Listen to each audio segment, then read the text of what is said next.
Glória a Deus, casais. Glória a Deus. Aplauda bem forte a Jesus. Sejam bem-vindos a esse culto de casais especial para vocês. E parabéns para vocês. Efésios 5:33 diz que o homem deve amar a esposa. Coloca ele no telão, faz favor, peguei eles meio desprevenidos ali. Efésios 5:33. E a maior expressão de amor está aqui agora, numa sexta-feira, separar esse tempo para o casamento, para a família, para os casais. Parabéns pela decisão de vocês estar aqui nesta noite, buscando de Deus uma renovação, uma edificação no teu casamento. Ali diz, né? Assim também vós, cada um em particular, ame a sua própria mulher como a si mesmo, e a mulher reverencie o marido. Então aqui, mulher, a prova de amor do teu marido hoje é ter trazido você na casa do Senhor para um culto de casais. Agradeça a Ele. Essa é uma grande prova de amor. Às vezes não é só levar lá no sushi abençoado, numa churrascaria, né? Aqui esse momento é para nós edificar o nosso casamento, e é uma prova também, uma expressão de amor. Amém? E a esposa, né? Sabe, inteligente, reverencia. Vamos lá junto, marido. Tô contigo. Vamos buscar mais de Deus para o nosso casamento. Maravilha, né, queridos? Glória a Deus. Sem perca de tempo, eu estou numa expectativa muito grande. Coloquei demanda nesse culto de casais hoje, porque temos a presença muito especial hoje aqui do pastor Rafael e da pastora Tatiane. E eu quero convidá-los aqui, pastores, já sem perca de tempo. Vamos aplaudir a Jesus, recebendo esse casal maravilhoso, pastor Rafael, pastora Tatiana. Eles vão ser o instrumento de Deus hoje para ministrar sobre a nossa vida, sobre o nosso casamento, em nome de Jesus. Amém? Pastores, fiquem à vontade, pastora, fique à vontade. Amém. Obrigado.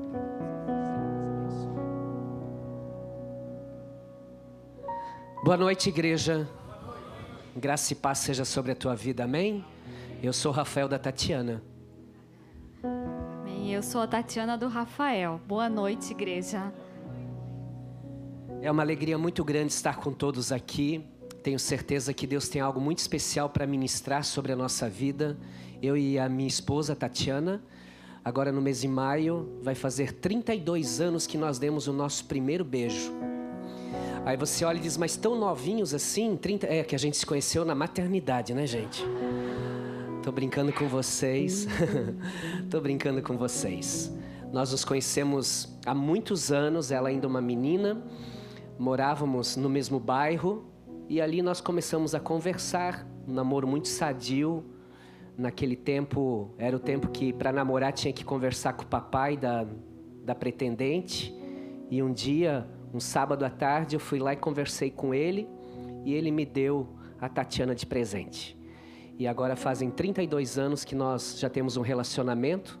Estamos casados desde 2002. Datas é com mulher, né? 2002 nós somos casados. Temos um filho, o nome dele é Rafael Filho. Bonito, igual a mãe. Graças a Deus. Você pode sentar. Quero aqui agradecer aos pastores pelo convite. Me sinto muito honrado. Nos sentimos honrados. Do lado de cá. Nos sentimos muito honrados pelo convite dos pastores, do apóstolo Pedro. Já estive aqui pregando nessa igreja. Eu sei que essa é uma igreja viva. Obrigado pelo teu entusiasmo. Essa é uma igreja viva, amém? Amém. E nós vamos compartilhar aqui. Obrigado, querido. Vamos compartilhar aqui um tema que Deus colocou no nosso coração, que nós oramos. O que falaríamos nesse tempo em que estamos juntos? Só para completar, nós somos pastores em Timbó. Alguém conhece Timbó? Amém. Timbó é uma cidade primeira, né? Engatou a segunda, já está em Dayal. Timbó, uma cidade pequena, mas uma cidade muito abençoada. E ali nós pastoreamos uma igreja que o Senhor tem nos abençoado demais, a igreja Remanescentes do Reino de Deus. Ruth, capítulo 1, versículo 16. Quero falar com você, vamos falar sobre princípios para um casamento estruturado. Princípios para um casamento estruturado. Ruth, capítulo 1, versículos 16. Porém respondeu, não insistas comigo, que te deixe e não mais a acompanhe. Aonde fores, irei, aonde ficares, ficarei. O teu povo será o meu povo e o teu Deus será o meu Deus. A Bíblia diz que houve uma grande fome em Israel no tempo em que Israel era governado pelos juízes. Então, um homem chamado Elimeleque de Belém, cidade da região de Judá, juntamente com a sua esposa e os seus 2 filhos, Malom e Quilion, decidem se mudar da onde eles estavam por causa da fome e vão para uma terra chamada Moabe. A Bíblia diz que depois de alguns anos, Elimeleque, o pai, o homem da casa, morreu. E a Bíblia diz então que essa mulher, agora sozinha com seus 2 filhos, vai criá-los, e eles conhecem 2 mulheres moabitas. Eles se casam com essas mulheres. E a Bíblia nos informa que 10 anos depois, esses garotos também morreram. E Noemi então ficou viúva e agora também sem seus 2 filhos. O que restou a Noemi foi as 2 noras, Orfa e Ruth. A Bíblia diz que chegou o momento em que o Senhor começou ou reiniciou a abençoar a Belém, onde que antigamente Noemi morava. Noemi se levanta e diz: eu vou para lá porque lá está acontecendo ou estão acontecendo colheitas extraordinárias. E quando ela decide voltar para sua terra natal, a Bíblia diz que ela relata isso às suas 2 noras e diz: eu vou voltar para Belém. E as noras começam a chorar desesperadas e dizem: não, você não vai. Não, eu vou, eu preciso ir. Ela disse: não, a gente vai com você. E elas começam a caminhar e no meio da caminhada, Noemi para novamente, olha para elas e diz: volte para casa. Fique com suas mães, fique com as suas famílias. Por quê? Porque mesmo que eu desse filhos hoje, vocês não esperariam tanto tempo para casar. Porque a lei dizia que podia se casar com o irmão do falecido, no caso. E a Bíblia diz que elas, naquele momento, Orfa beija Ruth e aceita a proposta e volta para casa. Já Ruth não. Ruth beija a sua sogra e diz: não vou, eu não vou embora, eu vou contigo. E aí é o texto que nós lemos: o teu povo será o meu povo, o teu Deus será o meu Deus. Aonde você for enterrado, eu vou ser enterrada junto. Aonde você morrer, eu vou morrer junto, eu não te largo, eu estarei sempre contigo.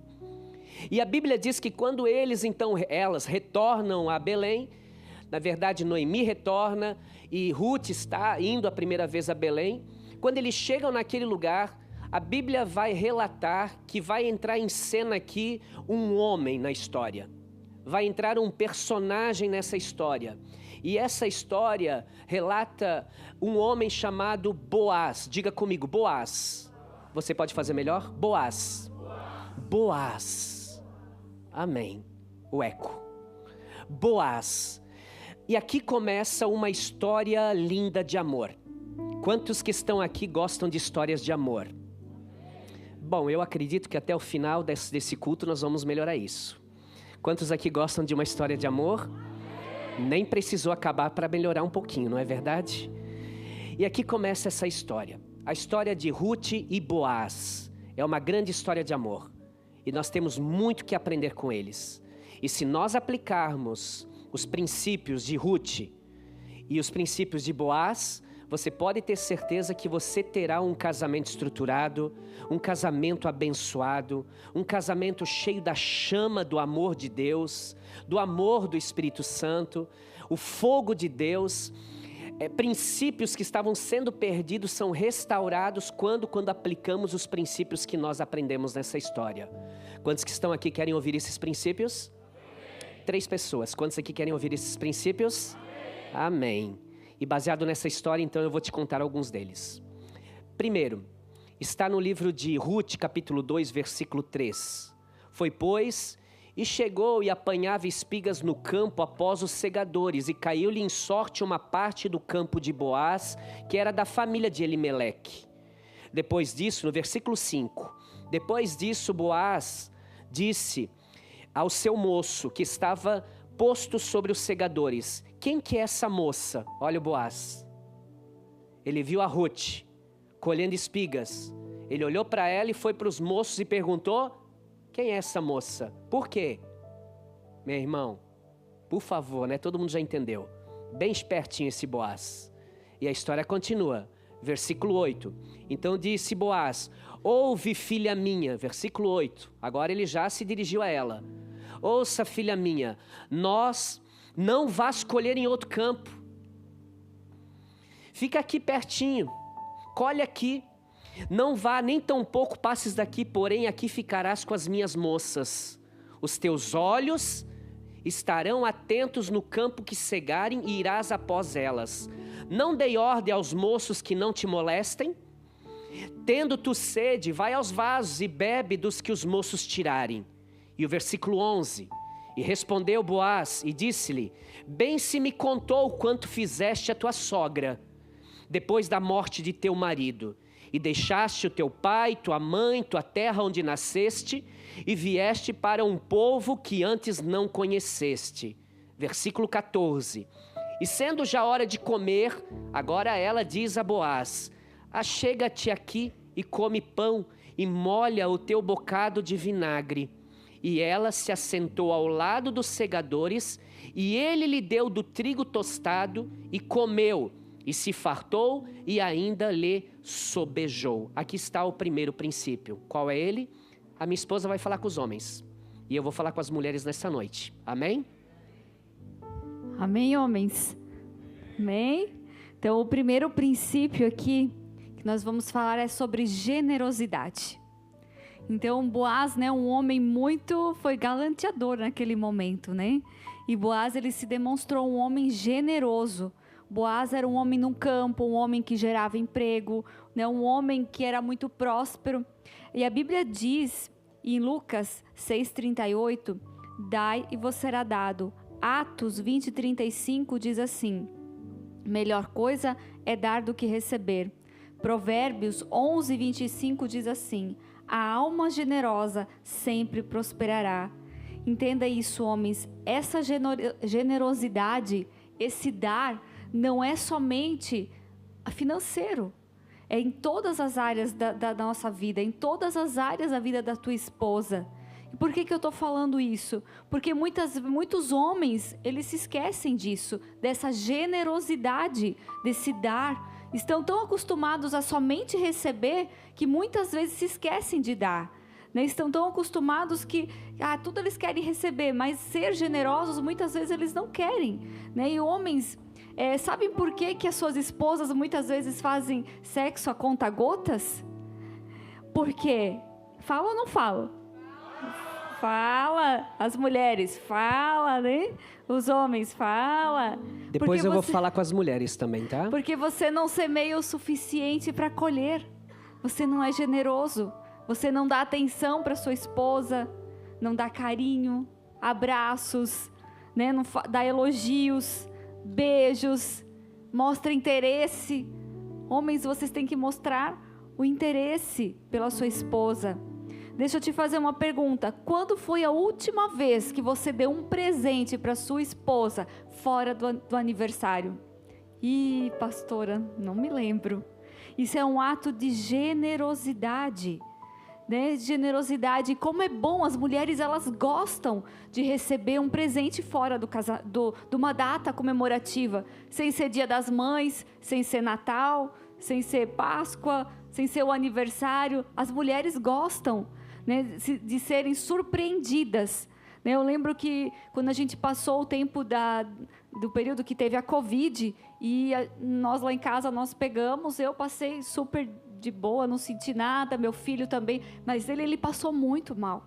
Foram dias e dias assim, muito mal mesmo, cuidando dele e ali do lado dele. E passou o período que ele melhorou e tal, e um dia ele chegou em casa com uma sacolinha de uma relojoaria que eu amo muito.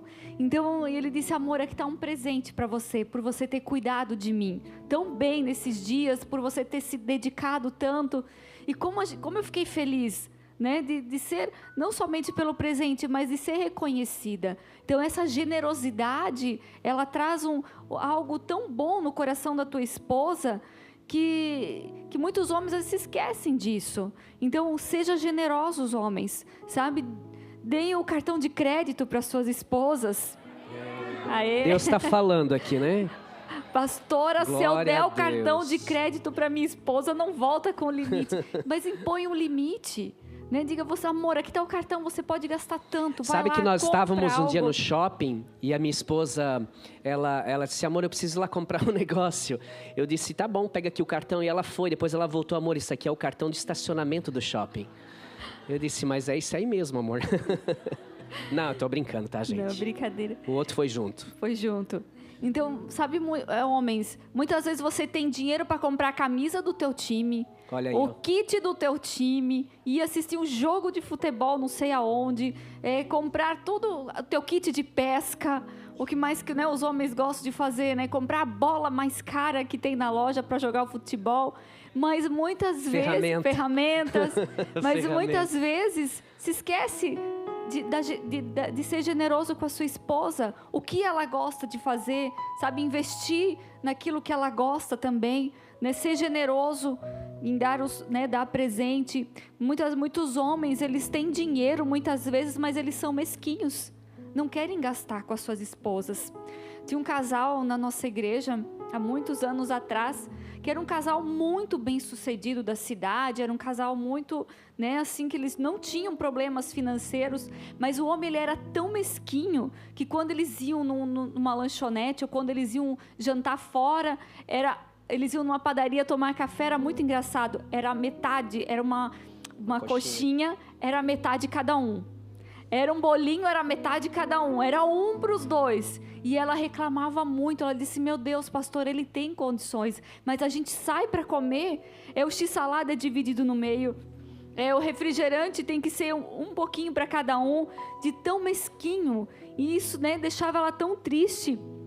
Porque ele tinha dinheiro para comprar e não comprava. Então, homens, invistam nas suas esposas. Se você quer ter uma esposa feliz, uma esposa, né, que vai te honrar de todo o jeito, invista nela. Dê um agrado a ela, sabe? Não somente numa data de aniversário. E muitos homens, quando chega o aniversário, nem no aniversário não dão um presente para a esposa.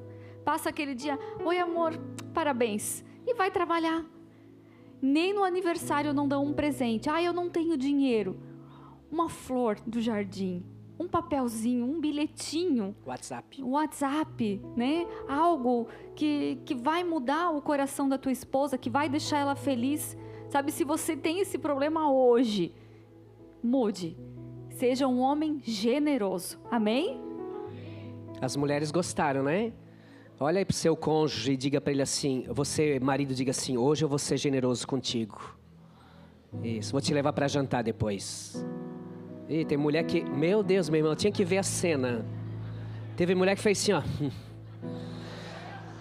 Você me promete isso toda semana, amor. Hoje vai mudar, amém, igreja? Amém? Agora eu vou falar com as mulheres um pouco também, vocês estão bem animadas, né? Agora, a bênção vai ser completa hoje aqui, tá? Amém. Ruth, desce o cajado. Não. Ruth 2, versículo 2. E Ruth, a moabita, disse a Noemi, deixe-me ir ao campo e apanharei espigas atrás daquele em cujos olhos eu achar graça. E ela disse, vai, minha filha. Versículo 10 do capítulo 2. Então ela caiu sobre o seu rosto e se inclinou à terra e disse-lhe, porque achei graça aos teus olhos, para que faças caso de mim, sendo eu uma estrangeira? Bem espertinha também a Ruth. Capítulo 3, versículo 3. Agora ela recebe um conselho da Noemi. Olha o conselho de uma mulher para outra mulher.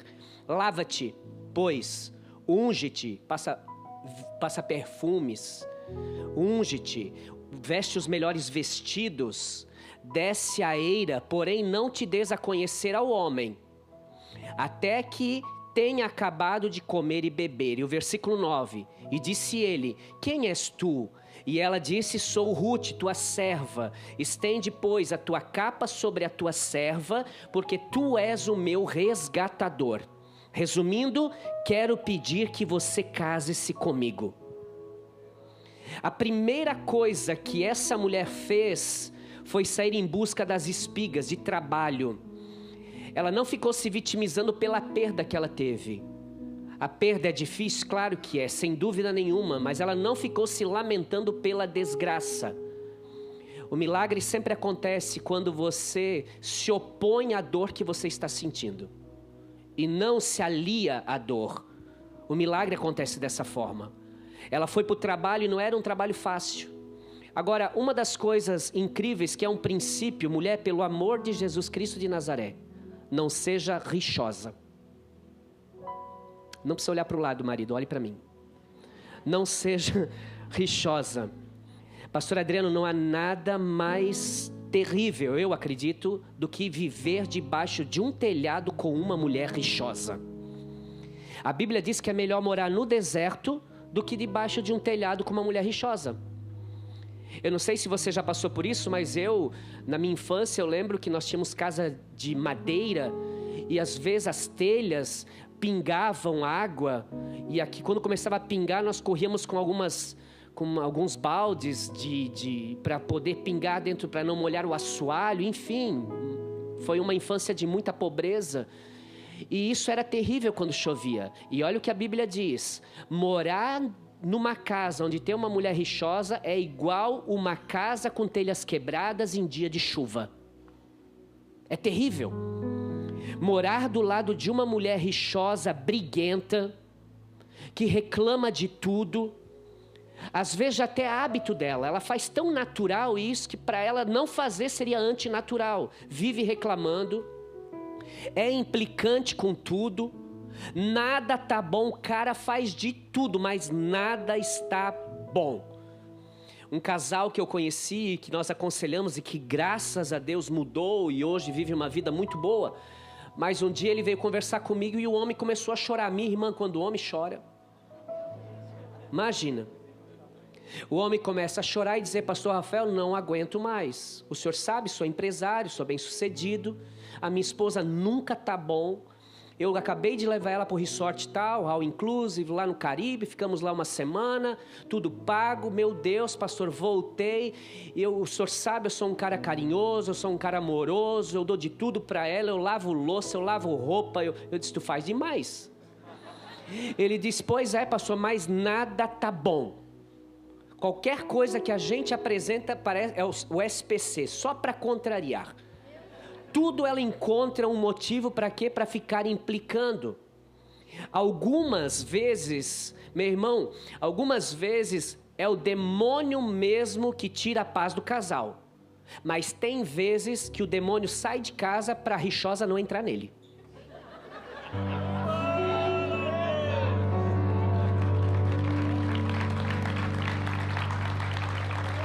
Você está rindo daquilo que você chora em casa, né? Eu vou repetir. Repito ou não repito? Tem dias que o diabo sai de casa para a mulher rixosa não entrar nele.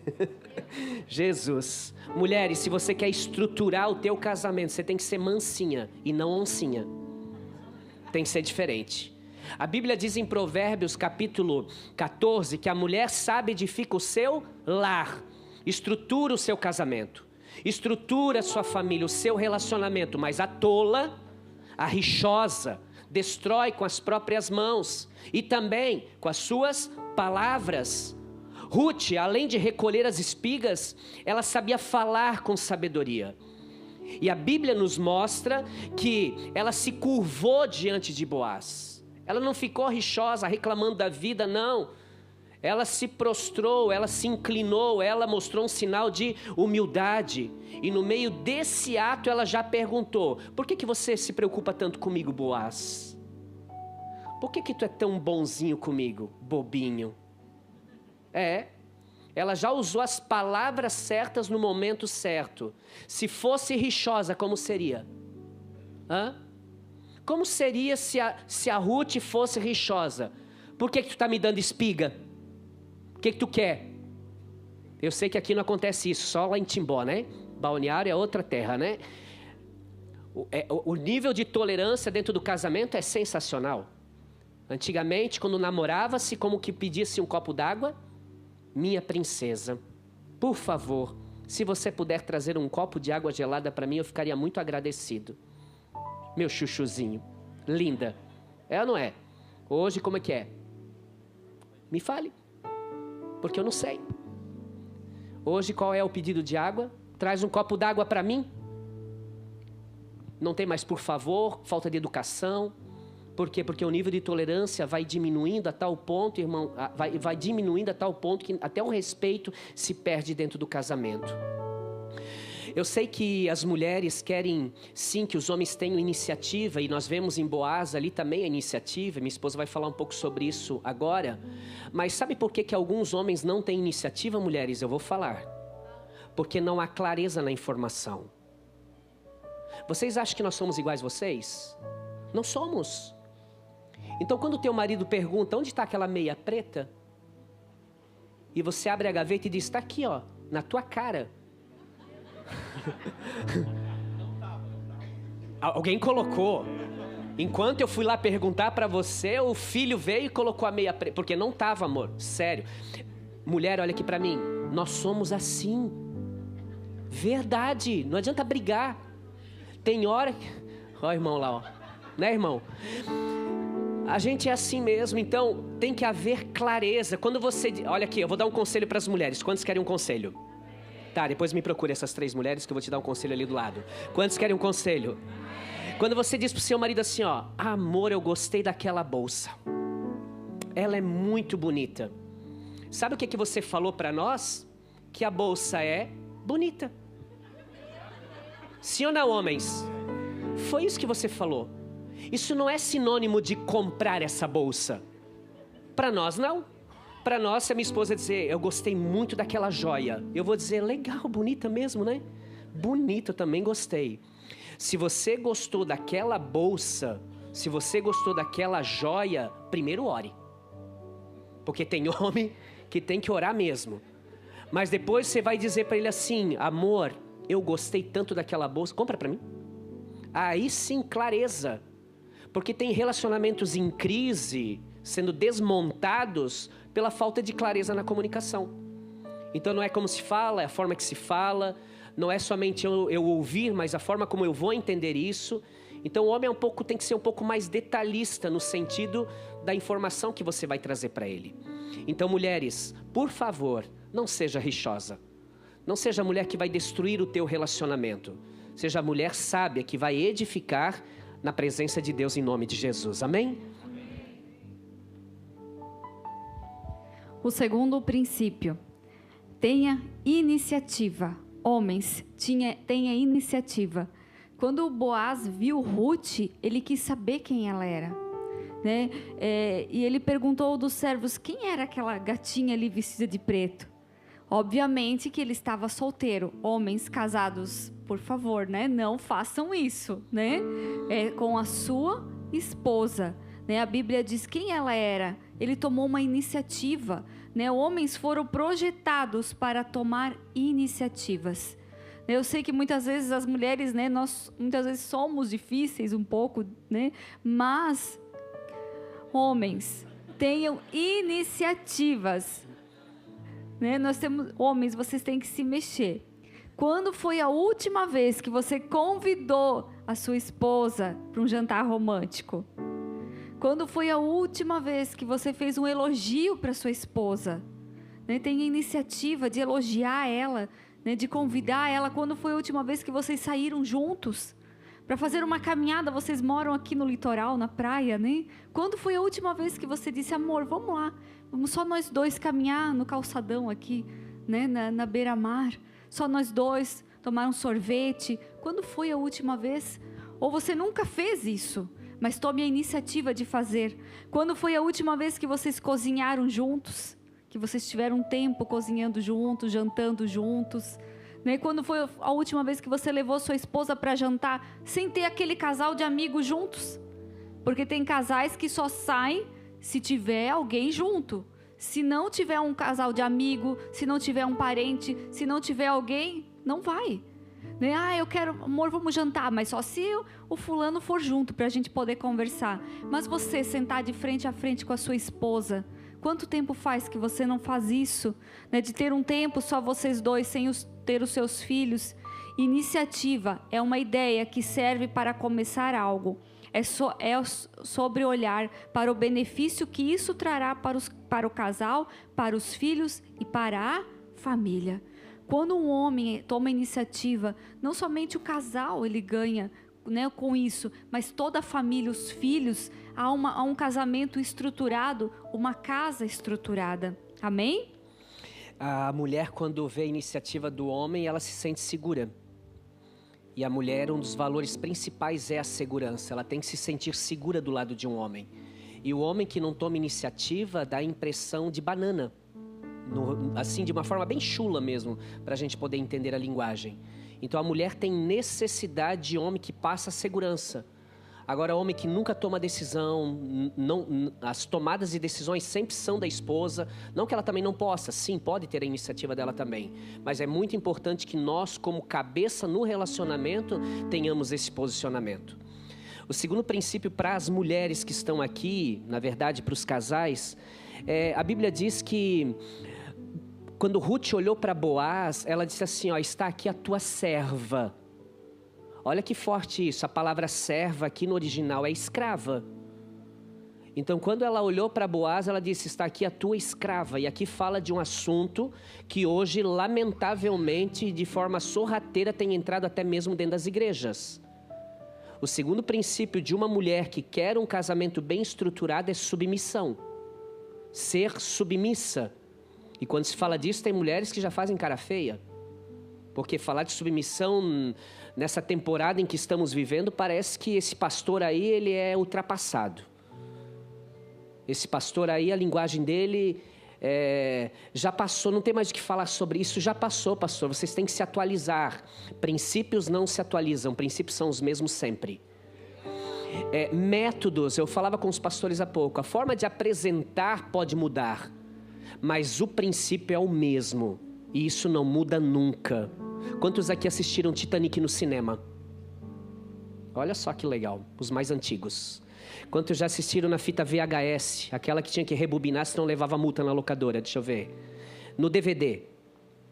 E por streaming ou uma plataforma, YouTube, quantos já assistiram? Tem gente que levantou a mão em todas, você gostou do Jack, né? Ou seja, o filme é o mesmo, a forma de apresentar o filme é diferente. Quando nós falamos dos princípios da palavra de Deus, foram escritos pelo sangue do Cordeiro de Deus. Isso é indeletável, não se apaga. Agora, a forma de apresentação foi feita a lápis e a borracha está no bolso de Deus. E a qualquer momento ele pode apagar e reconstruir a forma de apresentar, mas o princípio é o mesmo. E o princípio de casamento para uma mulher é submissão. Ora, a Bíblia é bem clara, vós mulheres sejam submissas aos vossos maridos, Efésios capítulo 5. E por que existe uma dificuldade em muitas mulheres nesse aspecto chamado submissão? Agora imagine então ser chamada de escrava. Ai não, pastor, aí você quer demais. Tá, tudo bem, serve então. Tem gente que pensa, pastor, mais serva do que eu sou? Lá em casa o louvor é laiê, laiê. Servo. Sabe, irmãos, irmãs, a palavra servo ou submissão, a religião, olhem para mim, a religião durante muitos anos engessou as pessoas. E Jesus não veio para trazer uma religião, Jesus veio para criar uma relação do homem com o Pai. Jesus não veio trazer o cristianismo, Jesus veio trazer relacionamento com Deus. Esse foi o propósito. O véu se rasgar e nós podermos entrar com ousadia no Santo dos Santos, no Santíssimo Lugar, na presença de Deus. E essa palavra submissão, originalmente, tem um significado que a religião durante muitos anos escondeu das pessoas. O que você aprendeu dos seus avós, dos seus pais, no sentido de submissão? Mulher calada dentro de casa, queimando o marido e ponto final. Infelizmente, mas não é assim. A palavra submissão, no original grego, no Novo Testamento, significa estar rendida. Então, quando fala que uma mulher tem que ser submissa, está dizendo que uma mulher tem que se render ao seu marido. Também diz a palavra original que submissão significa ser apaixonada. Então, quando Paulo diz que a mulher deve ser submissa ao seu marido, ela está dizendo, ela deve ser apaixonada. E também a palavra submissão significa estar ou ser uma admiradora do seu marido. Você já viu que os casamentos acabam por falta de admiração? Quando a mulher para de admirar o seu marido, ela fica vulnerável e ela corre um grande risco de começar a admirar outras coisas que não seja a sua família. Então, submissão é isso, é eu admirar, a esposa admirar o seu marido, é a esposa ser apaixonada por ele e a esposa se render a ele. E qual é a dificuldade de uma mulher que ama um homem fazer isso? E ser chamada de submissa, rendida, apaixonada e admirar o seu marido. Cuidado, irmãos, cuidado, irmãs, melhor dizendo, para não perder esse princípio. A submissão não tira a capacidade da tua inteligência, do teu potencial de expor situações. Não imposição, mas exposição. Expor, não impor, mas expor, conversar, falar e juntos chegar no equilíbrio. Em um lar que tem cangaceira de saia, o problema é certo. Você conhece alguém? Não precisa olhar para mim. Aliás, não precisa olhar para o lado, olhe para mim. Cangaceira de saia, a mulher manda dentro de casa. A ciência já provou que a maioria dos filhos que têm mães que são cangaceiras de saia crescem com um problema sério no seu caráter e de personalidade e também na sua sexualidade. Quantas coisas que nós temos visto hoje, quantos papéis que têm sido invertidos. Por quê? Porque infelizmente existe esse espírito de Jezabel dentro de muitos lares. Mas onde tem Jezabel também é porque tem um Acabe muitas vezes que não se posiciona, como nós já aprendemos. Tem que haver o posicionamento dos homens, sim, tem que haver essa tomada de decisões, mas você, mulher, precisa aprender esse princípio e colocar em prática na tua vida. Submissão ao seu marido. Um homem, quando ele é desobedecido por sua esposa, o sentimento que nós temos é como se nós não fôssemos homens. E para um homem, não há nada pior do que não se sentir homem. Mexer na nossa masculinidade é uma das piores coisas que existe para um homem. Então, quando uma mulher não se submete ao seu marido, ele perde a cabeça. E muitas vezes, nada justifica, ele ofende com palavras. E às vezes até o pior acontece, que são as agressões físicas. Tudo é pior aqui. Tanto verbal como também fisicamente falando. Então, para não suscitar a ira do seu esposo, minha irmã, submeta-se. Ah, pastor, mas tem coisa que não dá. Sim, tem coisas que realmente vocês têm que conversar, dialogar. Mas o princípio estabelecido por Deus para termos um casamento bem estruturado é a submissão. Cadê as mulheres que podem dizer um amém? Amém. Amém. Submissão. Amém. Terceiro princípio, seja sensível, homens.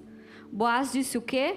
Não vá trabalhar em outro campo. Fica aqui. Você está com sede?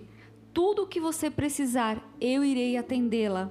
Homem, você precisa estar sensível à necessidade da sua esposa. Você precisa se esforçar e ser sensível às necessidades dela. Qual é a necessidade da tua esposa? Hoje, se eu perguntar para algum homem aqui, você sabe qual é a necessidade da sua esposa? Você sabe o que ela está passando? Você sabe o que ela está precisando? As mulheres, muitas vezes, elas querem a atenção dos maridos. Muitas vezes elas estão ali falando, e o homem está ali no celular, está pensando em outra coisa, e a mulher diz, amor, você entendeu o que eu falei? Nem ouvi o que ela falou. Sabe, mulher, ela precisa da atenção, ela precisa de olhar, ter aquele momento que elas estão falando e você está prestando atenção naquilo que ela está falando. Escute escute a sua esposa olhando atentamente nos seus olhos. A sua esposa, homem, precisa de você. Ela precisa de você. Elas têm a necessidade de saber que elas são amadas. E muitas vezes você diz assim, eu amo a minha esposa, mas você fala para ela, eu te amo? Eu te amo, meu amor, você é importante para mim, você é preciosa. Mulheres, elas têm a necessidade que vocês ajudem em casa, ajudem ela com os afazeres, ajudem ela na criação dos filhos. Muitos homens, é minha esposa que se vire, ela que se vire em criar o filho, ela que eduque. Não, a mulher, ela precisa, ela tem a necessidade de ter você junto ao lado na educação dos filhos. Não é só papel da mulher, é papel do homem também. É papel do homem, ajudar até nas tarefas dos seus filhos, ajudar ali com os seus filhos. É interessante falar que o canal sensorial de uma mulher é o ouvido. do homem é a visão. O que nós homens vemos vale muito, mas as mulheres o que vale mais é o que ouve. E quando a minha esposa fala sobre essa questão de falar para a esposa que a ama, é melhor do que você dar um carro 0 quilômetro. Você pode dar um carro para sua esposa com uma fita vermelha, lindo como ela sempre sonhou, mas se não vier acompanhado do eu te amo, não é tão importante para ela. E as mulheres já estão ali do meu lado, olhando para mim, fazendo assim. Verdade.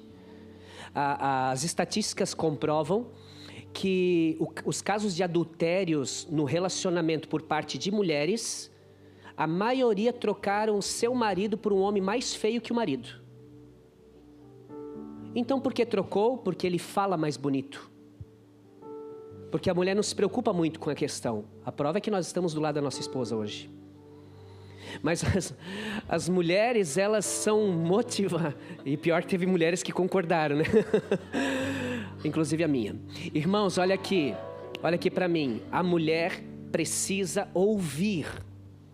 Quando você fala para tua esposa que ela é linda, que ela é perfeita, que ela é cheirosa, que ela é maravilhosa, sabe o que você faz? Você coloca uma blindagem nela.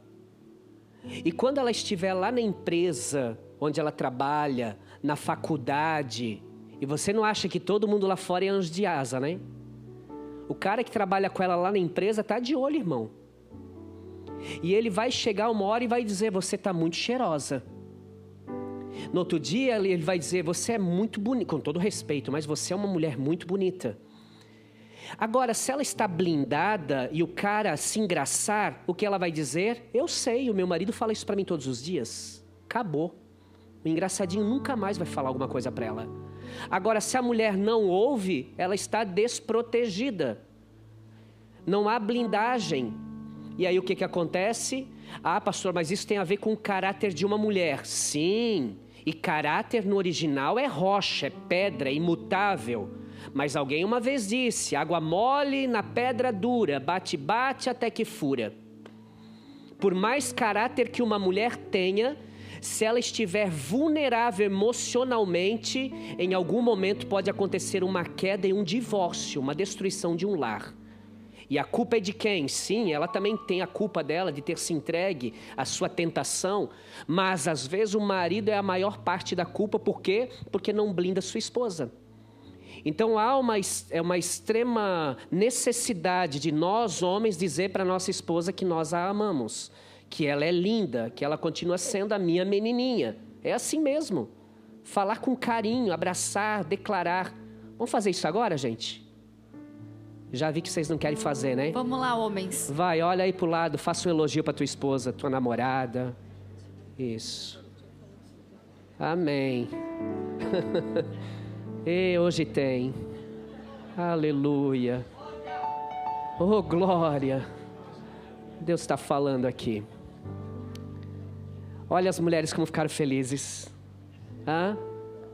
Não, eu quero que você faça questão de olhar agora para tua esposa para ver a felicidade dela. Vai, olha aí. Vai. Isso. Amém. A mulher precisa ouvir. Ela precisa ouvir que é amada. Por que, pastor Rafael? Não sei, não sou mulher. Mas Deus fez a mulher dessa forma. E mais, a bateria emocional de uma mulher dura menos do que a bateria do teu iPhone. Ou seja, eu já elogiei essa semana. Oh, bonitão. É todo... Vamos, mulher, ajuda? É todo dia, toda hora. Olha aqui pra mim, 3 vezes por dia. Tô brincando. Mas tem que falar todo dia que você a ama. Todo dia você tem que dizer isso pra ela, tá? Tampa os ouvidos. Tampa. Tem dia que não dá vontade. Verdade. Tem dia... Uma vez por mês, 5 dias mais ou menos, parece que elas têm transtorno de bipolaridade. O irmão concordando lá. Você diz para ela à noite, amor, que Deus te abençoe. Durma, meu anjo. Aí ela diz, ai, meu amor. Ela te beija, ela te abraça. De manhã, quando ela acorda, com os olhos esbugalhados, e ela diz, o que você está me olhando? Aí que ela mais precisa de amor. Verdade. É 5 dias de intensidade.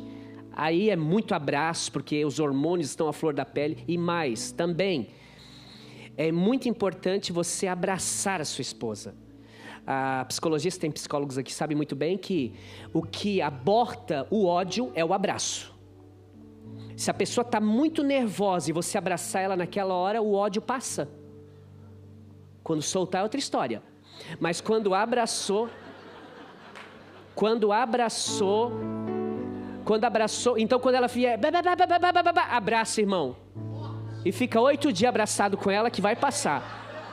Pode ter certeza disso. Amém.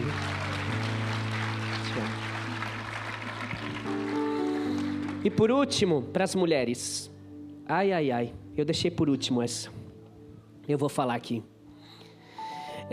Versículo 3, capítulo 3. Lava-te, pois, unge-te e veste os teus vestidos. Minha irmã, colabora, né? Verdade, colabora.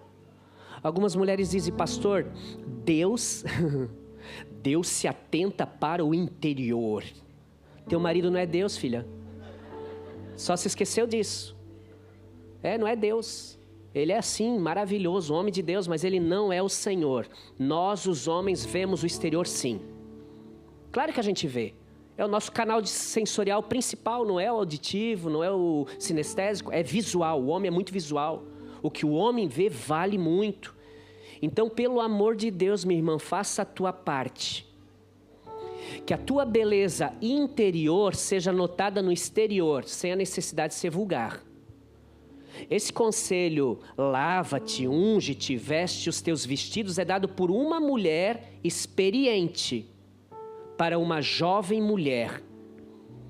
Não era somente para uma mulher solteira que estava conquistando um homem, mas para uma mulher que ia viver uma vida com propósitos. E esse é um conselho para o teu casamento dar certo. Por que é que você parou de se arrumar? Seu marido chega em casa, parece um alienígena. Com aquela máscara de pepino na cara. Não dá, irmã. Não dá. Você já viu que quando separa, a primeira coisa que faz é matrícula na academia? Separou. Já bota outra roupa, já corta o cabelo diferente, pinta mega hair, blindagem fiber. Mulherada, é só separar que aí vira. Por que não faz no casamento? Por que não investe? Irmã, receber o teu marido com aquela camisa de candidato não dá. Verdade, não dá. Daquele banco, tal banco, não dá. O homem é visual, o homem ele quer isso, ele quer chegar em casa. Claro, eu sei também que nem sempre dá. Mas nunca dá também, não dá, né, gente? Então, mulheres, tem que estar cheirosa, né, maridos?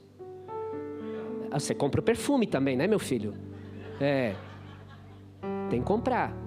Então, nós precisamos disso. Os homens precisam que as mulheres se arrumem, que as mulheres estejam ungidas, cheirosas. Isso é sensacional. E nós, como homens, temos essa responsabilidade, sim, de sustentar essa beleza da nossa mulher. Temos. Mulher bonita custa cara, né? Custa caro. Mulher bonita custa caro. Por isso que a sua mulher é tão bonita, né? Porque você tem bancado ela. Glória a Deus por isso. Amém. Amém. Glória a Deus.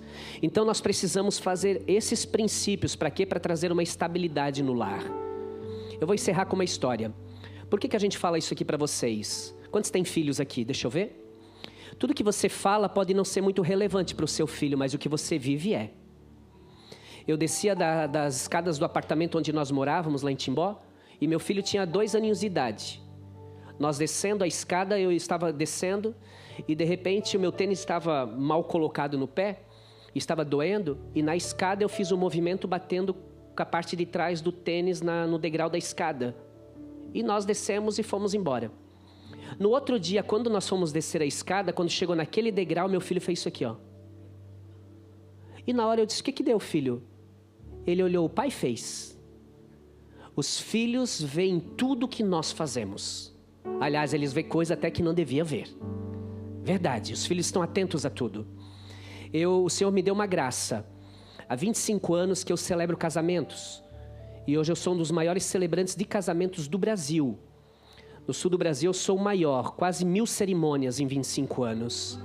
Sim, mas isso não é vanglória do homem não. Onde que eu vou chegar você já vai entender. Eu tive o privilégio de ouvir muitos casais fazendo depoimento na hora do casamento. Muitos. E eu já me emocionei em muitos. Em muitas histórias bonitas, o homem está ali extremamente emocionado, a mulher emocionada, mas me marcou faz uns 3 anos. Eu estava aqui em Balneário, ali no Estaleirinho, fazendo um casamento.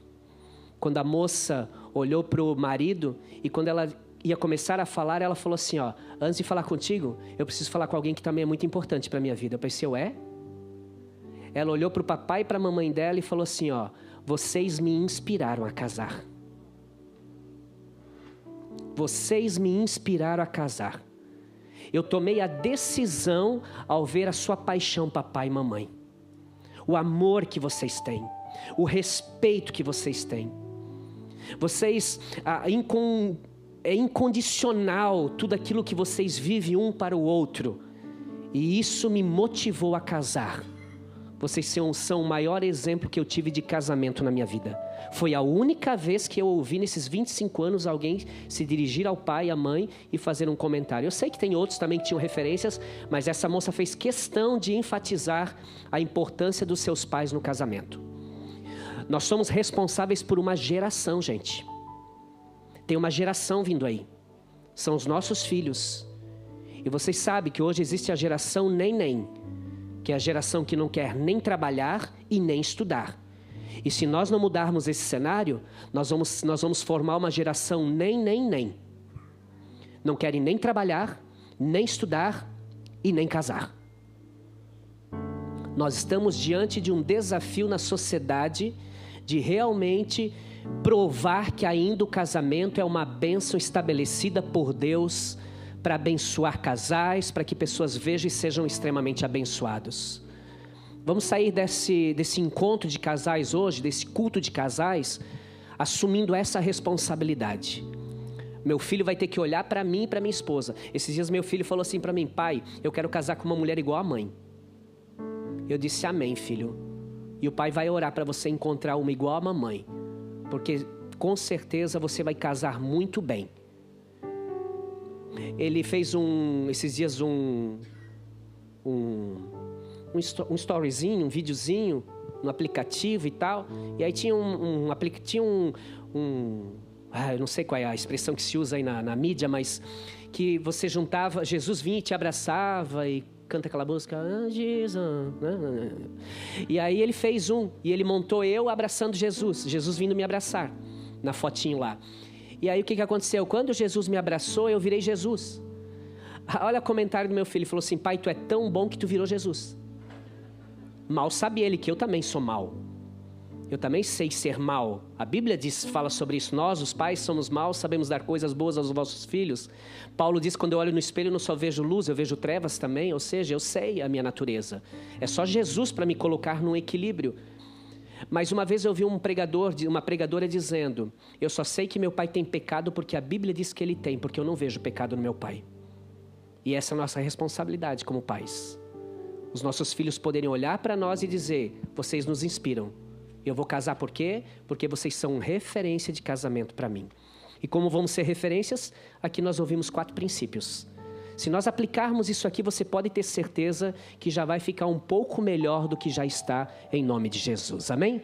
Vamos ficar de pé, gente? Quem está feliz? Amém. Quem é feliz? Amém. Abraça aí seu cônjuge. Não, mas não é igual amigo não, gente. Amantes, casal, que se amam. Isso. Tem gente... Não, eu tô vendo uns aí, meu irmão, que parece estar abraçado com um tronco. Não dá, gente. Não é árvore, é gente. Isso, abraça. De frente, assim, ó. Dá um apertão. Tamanduá, vai, abraça. Abraça bem forte. Dá um beijinho. Vai no ouvido e diz, é hoje. Oh, glória. Aleluia. É hoje, amor, que a gente vai dormir cedo. É hoje que o nosso filho vai dormir com a gente na cama. Oh, meu Deus, quando vai acabar esse martírio, Jesus? Amém. Nós vamos orar por vocês, tá? Feche seus olhos por um instante. Pai, nós te agradecemos, meu Deus, por essa noite. Nós te louvamos pela tua palavra. Senhor, nós aqui sorrimos, nós nos alegramos com a mensagem. Existem momentos que somos confrontados, mas nós cremos que o Senhor permite isso tudo, Senhor, para que haja uma restauração na nossa família.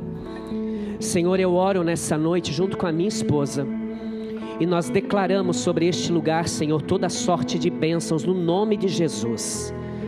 Que daqui, meu Pai, saiam os casais que vão formar famílias sacerdotais, famílias onde a glória de Deus vai se manifestar. Filhos vão olhar para pais que estão aqui e vão dizer: eu quero casar, porque papai e mamãe me inspiram. Eu quero amar uma mulher como meu pai ama minha esposa, ama sua esposa, minha mãe. Eu quero amar um homem como meu pai e a minha mãe se amam. Que em nome de Jesus, a tua unção, Senhor, recaia sobre cada casal que está aqui. Porque aquilo que Deus uniu, o homem não vai separar, em nome de Jesus. Se existe algum casal aqui que tem atravessado dias difíceis, dias de crises, dias de incompatibilidade de ideias, em nome de Jesus, Senhor, destrava o céu sobre eles e derrama do teu azeite, da tua unção. Que a partir dessa noite, Senhor, comece uma nova estação, uma nova temporada. Que o primeiro amor volte a incendiar o coração dos teus filhos, Senhor, como aquele dia quando se conheceram, quando as borboletas que estavam no estômago, Senhor, quando eles tinham o prazer e o desejo de estarem juntos. Que esse amor seja renovado nessa noite, em nome de Jesus. Que o Senhor ministre no coração de cada casal que está aqui, e saiamos deste lugar, Senhor, com o nosso coração determinado a estruturar o nosso casamento no Senhor. Que as mulheres sejam submissas, que os homens tenham atitude, que as mulheres que estão aqui se cuidem, Senhor, se preparem para receber o seu marido, e que os maridos sejam sensíveis às suas esposas. Pelo poder do nome de Jesus, toda dureza de coração seja quebrado agora, Senhor. Toda maldição, aonde o pai era grosso e o homem hoje se comporta com grosseria, porque aprendeu assim, Senhor. Deus, nós vamos aprender contigo, Senhor, porque tu és manso. Em nome de Jesus, nos ajude, Pai, nos ajude. Nós sabemos da dificuldade que é manter um relacionamento, mas com a tua ajuda, Senhor, o nó de 3 dobras jamais vai se romper tão depressa. Em nome de Jesus, eu clamo para que o Espírito Santo de Deus venha sobre a vida de cada casal que está aqui e cele essa união através da tua presença, Senhor. E que juntos contigo, Senhor, conquistemos tudo aquilo que o Senhor tem preparado para nós. E que em nome de Jesus, de que vale o homem ganhar o mundo inteiro e perder a sua alma, perder a sua família, perder a sua esposa, perder o seu esposo, não vale nada. Ah, meu Deus, nos ajude a superar os dias maus, nos fortaleça nos dias de dificuldade, Senhor. Nos auxilie, coloque as palavras que devem ser faladas, que sejamos carinhosos um com o outro, cúmplices um do outro, que elogiemos uns aos outros, Senhor, em nome de Jesus, e que algo novo inicie a partir dessa noite. Eu oro, Senhor, eu declaro a bênção do Senhor sobre cada casal que está aqui, no nome do Senhor Jesus Cristo, amém e amém. Segure na mão e diga assim: Pai, em nome de Jesus, o que Deus uniu, o homem não vai separar. Obrigado, Senhor, pela tua presença. Diga assim: o meu casamento é uma bênção, em nome de Jesus.